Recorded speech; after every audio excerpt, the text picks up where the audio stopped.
आजकल किसी व्यक्ति के पास फेसबुक, इंस्टाग्राम अकाउंट हो ना हो, हर एक व्यक्ति के पास एक ना एक बैंक अकाउंट होता ही है, राइट। हमारे भारत देश में ऐसे व्यक्ति भी हैं जिनके पास आज एक या दो बैंक अकाउंट है, लेकिन हमारे भारत देश में ऐसे लोग भी रहते हैं जिनका 10-12 बैंक अकाउंट्स भी होते हैं। अगर आप अपना वॉलेट खुद खोल कर चेक करें कि आपके पास कितने बैंक अकाउंट हैं, आपको खुद पता चल जाएगा अपना कार्ड गिनकर कि कितने ज्यादा बैंक अकाउंट आज आप होल्ड करते हैं। लेकिन एक व्यक्ति के पास आइडियली कितने बैंक अकाउंट्स होने चाहिए? कभी सोचा है आपने? क्या कोई लिमिटेशंस हैं कि हमारे पास 1, 2 या फिर 5 बैंक अकाउंट होने चाहिए? अगर आपके पास बहुत सारे बैंक अकाउंट हैं तो क्या इसका फायदा होगा आपको, या फिर इससे बहुत सारा नुकसान हो सकता है? वहीं अगर आपके पास बहुत सारे बैंक अकाउंट हैं तो आइडियली एक बैंक अकाउंट में आपको कितना अमाउंट रखना चाहिए? क्या आपने कभी ये सोचा है? अक्सर लोगों के मन में यही डाउट्स आते हैं with regard to bank account कि मेरे पास कितने बैंक अकाउंट होने चाहिए, कितना पैसा जमा करना चाहिए, ज्यादा बैंक अकाउंट है तो क्या करना चाहिए, क्या मुझे क्लोज कर देना चाहिए, नहीं करना चाहिए, एक्सेट्रा। तो चलिए इस वीडियो में इन सारी शंकाओं को दूर करते हैं और जानते हैं इस वीडियो में कि आइडियली आपके पास कितना बैंक अकाउंट होना चाहिए, इसके एडवांटेजेस और डिसएडवांटेजेस क्या हो सकते हैं, और आखिर में हम ये भी बात करेंगे कि अगर आप बैंक अकाउंट खोल रहे हैं तो एक बैंक अकाउंट में कितना पैसा रखना आपके लिए सेफ होगा बाय द लॉ। तो सबसे पहले हम ये समझ लेते हैं कि क्या कोई ऐसा लिमिटेशन है, क्या कोई ऐसा रूल है कि आपके पास एक एक्स नंबर का बैंक अकाउंट ही होना चाहिए, और साथ ही हम ये जानेंगे कि हम किन हालातों में आखिर बैंक अकाउंट खोल देते हैं। तो अगर हम सबसे पहले सवाल का जवाब दें कि क्या कोई लिमिटेशंस हैं, क्या कोई ऐसा रूल है कि हमारे पास एक एक्स अमाउंट का बैंक अकाउंट होना चाहिए, इसका जवाब है बिल्कुल भी नहीं। ऐसा कोई भी रूल नहीं है बाय द आरबीआई कि आपके पास एक एक्स अमाउंट का बैंक अकाउंट होना चाहिए। आप जितना चाहे उतने बैंक अकाउंट खोल सकते हैं, लेकिन आपको ये भी ध्यान में रखना होगा कि क्या आप उन सारे बैंक अकाउंट को अच्छे से मेंटेन कर पाएंगे, अच्छे से मैनेज कर पाएंगे, and lastly it also depends कि आप उनका कितना इस्तेमाल करते हैं, आप कितने फ्रीक्वेंटली अपने बैंक अकाउंट को एक्टिवेट कर रखते हैं। अगर ऐसा नहीं है तो हो सकता है आपको इसका कॉन्सिक्वेंसेस फेस करना पड़ सके। अब आते हैं दूसरे सवाल पर कि किन हालातों में हम अक्सर बैंक अकाउंट खोल लेते हैं। तो आज आई एम श्योर कि आप भी मेरे से अग्री करते होंगे कि हर एक व्यक्ति के पास 1, 2 या फिर इससे ज्यादा बैंक अकाउंट होते ही होते हैं, राइट। तो अगर हम यहाँ पे कुछ सिनेरियोज ले तो आई एम श्योर कि आप इससे भी रिलेट कर पाएंगे और इन सिचुएशन में भी आप अपने बैंक अकाउंट खोल लेते हैं। यहाँ पे मैं अपना पर्सनल एक्सपीरियंस शेयर करती हूँ।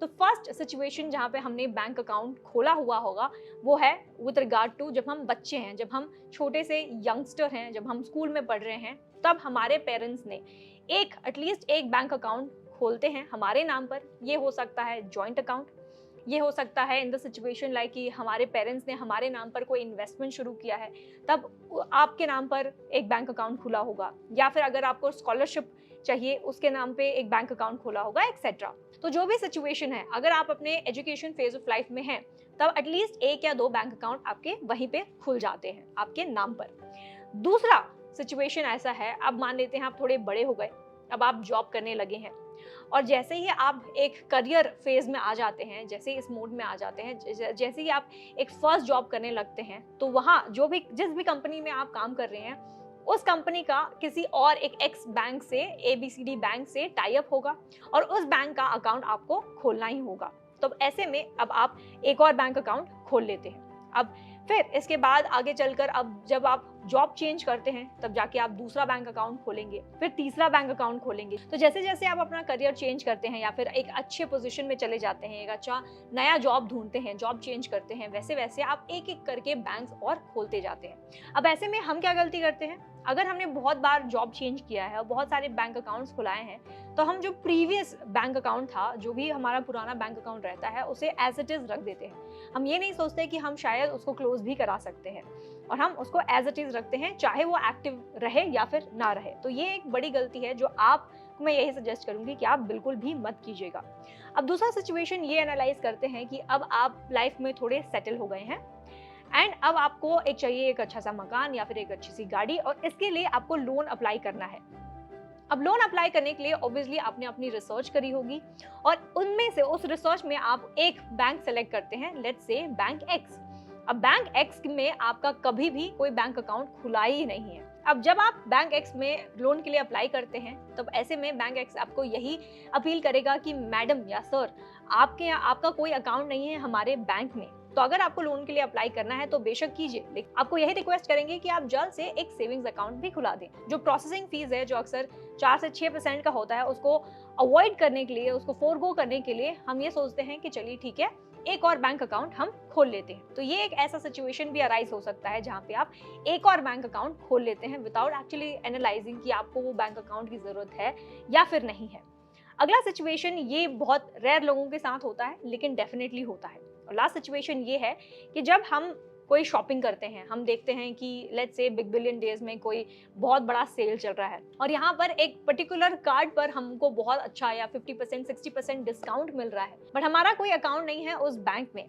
Let's take for example HSBC के कार्ड पे एक बहुत ही अच्छा ऑफर चल रहा है। अगर हमारा कोई अकाउंट नहीं है उस बैंक में, तब भी अगर हमको कोई डिस्काउंट चाहिए तो हम अपना बैंक अकाउंट खुला लेते हैं। तो ये थे कुछ ऐसे सिचुएशंस जहां पर आप जाने अनजाने 4-6 बैंक अकाउंट्स तो ऐसे ही खोल लेते हैं विदाउट रियलाइजिंग कि आपको उसकी जरूरत है या फिर नहीं है। लेकिन इसके साथ और एक गलती कई लोग ये भी करते हैं, उनको एक गलतफहमी ये भी होती है कि ठीक है, मेरे पास 6 बैंक अकाउंट तो है ही, लेकिन आई थिंक मेरे पास सिर्फ और सिर्फ 2 बैंक अकाउंट है, बाकी सारे तो सैलरीड अकाउंट्स है। अगर ये 0 बैलेंस पे भी है तो कोई प्रॉब्लम नहीं, मुझे कोई मिनिमम बैलेंस यहाँ पे मेंटेन ही नहीं करना होगा। लेकिन मैं आपको बता दूं, ये सबसे बड़ी गलतफहमी है और इस पर आपको फीस एंड चार्जेस भी भरना पड़ सकता है। कैसे? वैसे कि अगर आपका कोई सैलरीड अकाउंट है, मान लेते हैं कि आज आपके पास 6 बैंक अकाउंट है, जिसमें से आपको लगता है कि 2 अकाउंट आपका सेविंग्स अकाउंट है और बाकी 4 आपका सैलरीड अकाउंट है। अब अगर ये सैलरीड अकाउंट 2 से 3 महीने में कोई पैसा जमा ही नहीं हुआ, कोई ट्रांजैक्शंस नहीं हुए, ये इनएक्टिव हो जाता है, तो ये ऑटोमेटिकली सेविंग्स अकाउंट में कन्वर्ट हो जाएगा। और the moment it turns to savings account, जैसे ये सेविंग्स अकाउंट में कन्वर्ट हो जाता है, बैंक्स आपको इस पे चार्जेस और फीस लेने लगते हैं, तो इस पे आपको बहुत सारा पैसा भी भरना पड़ सकता है। अब यहाँ पर एक छोटा सा एग्जांपल लेते हैं of ICICI savings account bank. अगर आप ये सेविंग्स अकाउंट खोल रहे हैं, अगर ये कन्वर्ट हो जाता है टू अ सेविंग्स अकाउंट, अगर आप एक मेट्रोपॉलिटन सिटी में रहते हैं तब आपको मिनिमम बैलेंस 10,000 का मेंटेन करना ही पड़ेगा। वहीं अगर आप सेमी अर्बन या फिर रूरल एरिया में रहते हैं तब आपको 5,000 और 2,000 का मिनिमम बैलेंस मेंटेन करना ही पड़ेगा। अगर ऐसा नहीं हुआ, अगर आप मिनिमम बैलेंस नहीं मेंटेन करते हैं, तब जाकर आपको 6% का चार्ज इस पे लगता है या फिर ₹500, जो भी कम है वो आपको भरना ही पड़ेगा। तो इस बात का भी ध्यान जरूर रख लीजिएगा कि अगर आपका सैलरीड अकाउंट है और आपको ये लगता है कि यहाँ पे कोई मिनिमम बैलेंस आपको मेंटेन नहीं करना है, तो आप गलत हैं। तो इसलिए आप चेक कर लीजिए कि कितने बैंक अकाउंट है और कौन सा सैलरीड है और कौन सा सेविंग्स अकाउंट है और कौन सा आपको क्लोज कराना है। इसी के साथ चलिए अब ये समझते हैं कि अगर ले लेते हैं सिचुएशन कि अगर आपके पास बहुत सारे बैंक अकाउंट हैं तो इसके एडवांटेजेस और डिसएडवांटेजेस क्या हो सकते हैं। इसके लिए सबसे पहले बढ़ते हैं एडवांटेजेस की ओर। तो सबसे पहला एडवांटेज, ये बोलने से पहले मैं आपको एक क्वेश्चन जरूर पूछूंगी। आप जरा सोच के बताइए कि अगर आपका एक बैंक अकाउंट है तो मिनिमम आपको उस बैंक में कितना पैसा जमा करना चाहिए। आपको मैं देती हूँ 5 सेकेंड।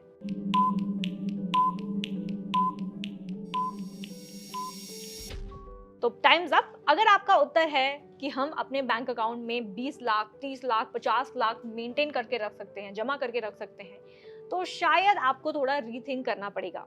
क्यों? मान लेते हैं, हाइपोथेटिकल सिचुएशन लेते हैं, मान लेते हैं कि आपके पास 20 लाख रुपए है और आपके पास एक ही बैंक अकाउंट है और इस एक बैंक अकाउंट में आपने 20 लाख जमा कर रखा है।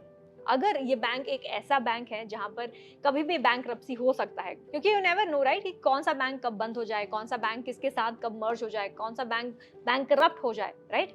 तो इसीलिए अगर आपका एक ही बैंक अकाउंट है और उस एक बैंक अकाउंट में आपने 20 लाख रुपए जमा किया है और खुदा ना खास्ता वो बैंक कभी बंद हो गया, तब RBI का DICGC यानी कि deposit insurance and credit guarantee corporation की तरफ से आपको सिर्फ और सिर्फ 5 लाख का मनी या अमाउंट आपको मिल सकता है। यानी कि उतना ही अमाउंट सिर्फ इंश्योर्ड है और उस 20 लाख में आपको सिर्फ 5 लाख रुपए मिलेंगे, बाकी के 15 लाख रुपए हो सकता है डूब जाए। तो इसलिए एक बड़ा डिसएडवांटेज ये भी हो सकता है अगर आपके पास एक ही बैंक अकाउंट हो तो इसलिए सबसे बड़ा advantage of having multiple bank account is कि आपका पैसा अश्योर्ड रहता है अगर आप थोड़ा थोड़ा करके डिफरेंट बैंक्स में जमा करें तो। इसी के साथ दूसरा advantage of having a multiple bank account is that अगर मान लेते हैं कि आप एक ऐसे व्यक्ति हैं जिसके पास एक ही बैंक अकाउंट है और कभी कभी ऐसा होता है कि हम एक बैंक अकाउंट में सारा का सारा जो सेविंग्स है, अपना पूरा जमा पूंजी है, उसी में डाल देते हैं। और कभी कभी आपको पता ही होगा कि आजकल कितने सारे स्कैम्स हो ही रहे हैं ऑनलाइन, बहुत सारे ऐसे फ्रॉड्स हो ही रहे हैं ऑनलाइन। ऐसे में अगर आप थोड़े भी नेग्लिजेंट हैं तो हो सकता है आपके उस एक ही बैंक अकाउंट से सारा का सारा अमाउंट एक ही साथ चला जाए। वहीं अगर आपके पास मान लेते हैं बहुत सारे डिफरेंट बैंक अकाउंट हैं और एक बैंक अकाउंट के साथ ऐसा कुछ स्कैम होता है, तब आपका लिमिटेड मनी ही जाएगा। इसलिए हमेशा यही एडवाइजेबल रहेगा कि आप थोड़े सतर्क रहें, specially when it comes to banking. और कभी भी अपना OTP या फिर पिन या फिर CVV कभी भी किसी के साथ शेयर मत कीजिएगा। कोई भी फाइनेंशियल डिटेल जो है किसी के साथ भी शेयर मत कीजिएगा। इसी के साथ तीसरा सबसे बड़ा बेनिफिट आपको मिलता है इन टर्म्स ऑफ ऑफर्स। जी हाँ, अगर आपके पास मान लेते हैं 4 या 5 डेबिट कार्ड्स हैं या फिर क्रेडिट कार्ड्स भी हैं, तो इस पर आपको पता होगा जो भी परचेज आप करते हैं इस पर आपको अच्छी तरह से रिवॉर्ड्स मिलते हैं, इससे आपको कैश बैक्स मिलते हैं, इस पे आपको डिस्काउंट्स भी मिलते हैं। तो ये थर्ड मेजर बेनिफिट था। अब चौथा बेनिफिट ये है कि आपका इससे सिबिल भी इम्प्रूव हो सकता है। वो कैसे? वो ऐसे कि मान लेते हैं कि आपके पास 4 क्रेडिट कार्ड्स हैं, लेकिन आपको यही एडवाइस करूंगी कि अगर आपके पास 4 क्रेडिट कार्ड्स हैं तो ये चारों क्रेडिट कार्ड्स डिफरेंट पर्पस के लिए ही होना चाहिए और आपको ये जरूर पता होना चाहिए कि कौन सा क्रेडिट कार्ड आपको कौन से पर्पस के लिए इस्तेमाल करना चाहिए। फॉर एग्जाम्पल, आप एक स्पेसिफिक क्रेडिट कार्ड खरीद सकते हैं ओनली फॉर शॉपिंग, एक स्पेसिफिक कार्ड खरीद सकते हैं ओनली फॉर बाइंग फ्यूल, एक ओनली फॉर फूड। तो ऐसे करके आपको पता होगा कि कितने सारे डिफरेंट क्रेडिट कार्ड्स आज मार्केट में अवेलेबल हैं और कौन सा कितना ज़्यादा बेनिफिट देता है बेस्ड ऑन कौन से सेक्टर पर। तो इसीलिए जब भी आप क्रेडिट कार्ड लेते हैं तो डिफरेंट पर्पस के लिए लीजिए। और आपको इससे भी ये पता होगा कि जब भी आप अपना क्रेडिट कार्ड स्वाइप करते हैं और ऑन टाइम पेमेंट करते हैं तो इससे आपका क्रेडिट स्कोर डेफिनेटली इम्प्रूव होता है। वहीं दोस्तों, मैं आपको ये भी बता दूं कि इससे डिसएडवांटेज भी हो सकता है। अगर आप अपना क्रेडिट कार्ड सही से इस्तेमाल नहीं करते हैं तो इससे आपका क्रेडिट स्कोर नीचे चला जाएगा। जैसे ही क्रेडिट स्कोर नीचे चला जाएगा आपको बहुत सारे तकलीफों का सामना करना पड़ सकता है। Last but not the least, आपको बड़ा एडवांटेज ऐसे भी मिलता है कि अगर आपके पास बहुत सारे बैंक अकाउंट्स हैं, यानी कि आपके पास बहुत सारे डेबिट कार्ड्स हैं, तो इससे आपका विड्रॉल लिमिट जो है वो इंक्रीज हो सकता है। आज अगर आप डेबिट कार्ड यूज करते हैं तो आपको अच्छी तरह से पता होगा कि हर एक डेबिट कार्ड पर एक लिमिट होती है जितना आप विड्रॉ कर सकते हैं। तो इसी के साथ अगर आपके पास बहुत सारे बैंक अकाउंट हैं तो ऐसे में अगर कोई इमरजेंसी सिचुएशन आ जाता है तो इन दैट केस आप डिफरेंट विड्रॉल कर सकते हैं, डिफरेंट अमाउंट विड्रॉ कर सकते हैं एट द सेम टाइम। अब आगे बढ़ते हुए चलिए ये डिस्कस कर लेते हैं कि आज अगर आपके पास मल्टीपल बैंक अकाउंट्स हैं तो इसके नुकसान क्या हो सकते हैं, इसके डिसएडवांटेजेस क्या हो सकते हैं। और सबसे पहला मेजर डिसएडवांटेज है मिनिमम बैलेंस। अब मान लेते हैं कि आज आप एक मेट्रोपॉलिटन सिटी में रहते हैं एंड ऑन एन एवरेज आपके पास 4 बैंक अकाउंट्स हैं और जैसे ही आपका ये बैंक अकाउंट एक सैलरीड अकाउंट बन जाता है, एक सैलरीड अकाउंट से सेविंग्स अकाउंट बन जाता है, तब इन दैट केस आपको एक मिनिमम बैलेंस मेंटेन कर रखना होगा। और मान लेते हैं फॉर एन इंस्टेंस 4 अगर आपका अकाउंट है तो चारों अकाउंट में आपको मिनिमम 10,000 मेंटेन कर ही रखना पड़ेगा। और अगर हम 4 अकाउंट ले रहे हैं यानी कि 40,000 आपको मेंटेन कर रखना होगा और ये 40,000 अमाउंट आप कभी भी इस्तेमाल नहीं कर सकते। अगर कोई इमरजेंसी भी है तब भी आप अगर विड्रॉ करते हैं तो जैसे ही वो 10,000 रुपए लिमिट जो कम हो जाता है उस पर आपको fees and extra interest rates भी भरना पड़ सकता है। तो इसीलिए इट इज ऑलवेज एडवाइजेबल कि आप एक एक्स नंबर का ही बैंक अकाउंट खोलें और इतना ज्यादा बैंक अकाउंट खोलना भी आपके लिए नुकसानदायक हो सकता है। वहीं एक और छोटा सा एग्जांपल ले लेते हैं। अगर वहीं दूसरी ओर अगर आपके पास 1 या 2 बैंक अकाउंट ही होते तो यानी कि आपको सिर्फ और सिर्फ 20,000 रुपए मेंटेन कर रखना होता और बाकी के 20,000 जो हमने 4 बैंक अकाउंट का एग्जांपल लिया था, अगर वो 40 से 20,000 ही रुपए होता तो जो एक्स्ट्रा 20,000 रुपए है वो कहीं ना कहीं इन्वेस्टमेंट के लिए आप यूज कर सकते थे। स्टॉक मार्केट या म्यूचुअल फंड में इन्वेस्ट करके आपको ज्यादा रिटर्न मिलता when compared to having another bank account. इसके अलावा दूसरा major disadvantage of having a multiple bank account is आपको चार्जेस एंड बहुत सारे चार्जेस और फीस भी देने पड़ते हैं।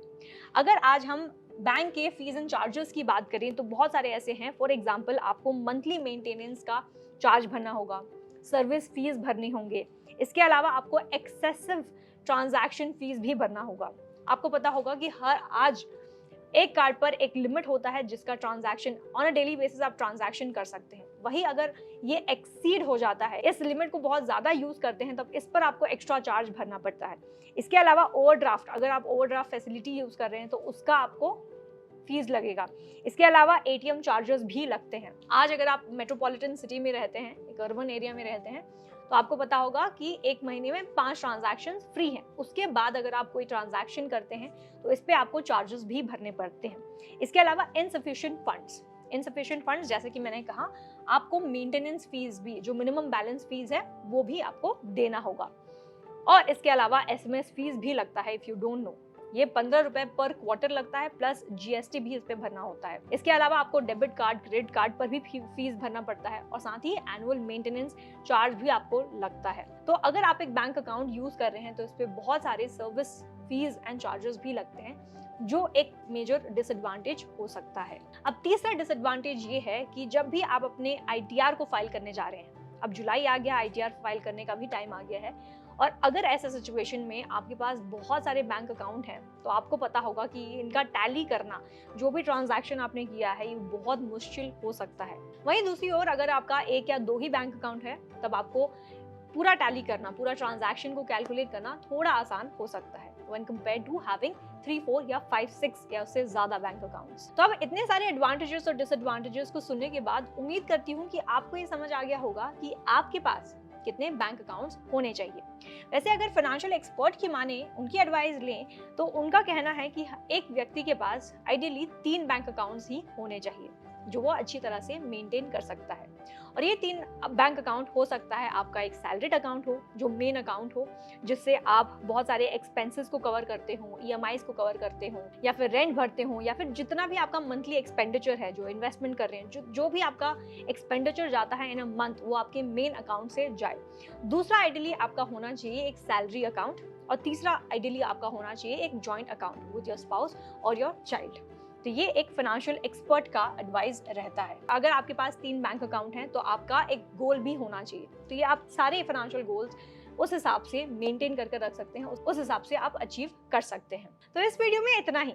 अगर आपको पर्सनल फाइनेंस के बारे में जानना है, अगर आपको एक दिन फाइनेंशियली इंडिपेंडेंट बनना है, तो एडवाइस आपको यही करूंगी कि आज ही फ्रीडम ऐप को डाउनलोड करें और हमारा कोर्स देखें ऑन फाइनेंशियल फ्रीडम। वो आपको एक एक्सपर्ट आपको सिखाते हैं कि कैसे आप अपनी कमाई को बढ़ा सकते हैं और एक दिन जल्द ही फाइनेंशियली फ्री बन सकते हैं, फाइनेंशियली इंडिपेंडेंट बन सकते हैं। और अगर ये वीडियो आपको अच्छी लगी है, इन्फॉर्मेटिव लगी है, तो इसे ज़रूर लाइक कीजिएगा, शेयर कीजिएगा अपने दोस्तों और परिवार वालों के साथ, और उन्हें भी बताइए कि उनके पास कितना बैंक अकाउंट रहना सही होगा। Thank you for watching freedom.